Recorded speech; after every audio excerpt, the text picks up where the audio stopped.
The key thing for the Rosicrucians is that these patterns, everything in the world comes directly from the One, from the mind of God. And then to be able to actually discern the different qualities and functions of things in the manifest world, including things like the different spiritual beings that everyone is connected to all the time, and to become conscious of those and how they affect us, there would be teachings hidden within geometric glyphs. Because again, the geometric glyph holds pure pattern information. It's a packed thought form from the mind of God of a pure pattern.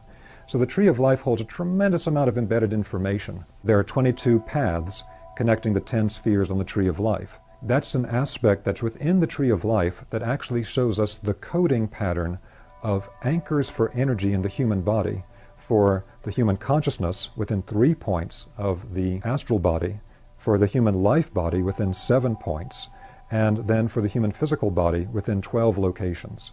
Just as in Chinese medicine, it's described there are 12 primary meridians. So these numbers are related to functions and the pattern from the mind of God. A huge amount is embedded in these, and different teachers can focus on completely different things from the same pattern, because it's holographic. It's like a jewel, and different facets have all these different things. So if we take a look at what we're looking at tonight, there's another pattern that's laid within the Tree of Life, which is that it has 3 different pillars inside of it. Now the 3 pillars have an interesting quality to them.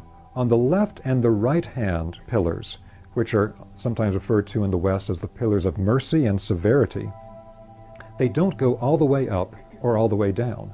The only one that goes all the way up and all the way down is the central, or the middle pillar.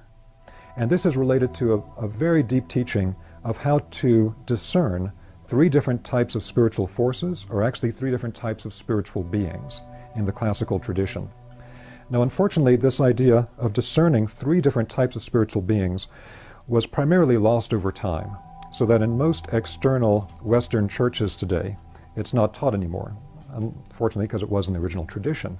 And instead, things are presented only as like, there's the good spiritual beings and the bad spiritual beings. Well, the problem is, as we are created from the Godhead, the first movement from the One is into the 2.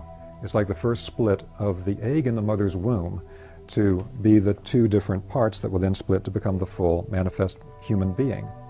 So that split into 2 is actually taking the unified aspect of the Godhead, the One, and moving into 2 opposite polarities. In the Indian tradition, they talk about this being Shiva and Shakti, these archetypal yin and yang, masculine and feminine aspects. Now this is absolutely critical, because you can't say that one is good and one is bad. You can't have a purely polarized system and say that's good, that's bad. If we have male and female, which one's good and which one's bad? But this type of thinking infects everything in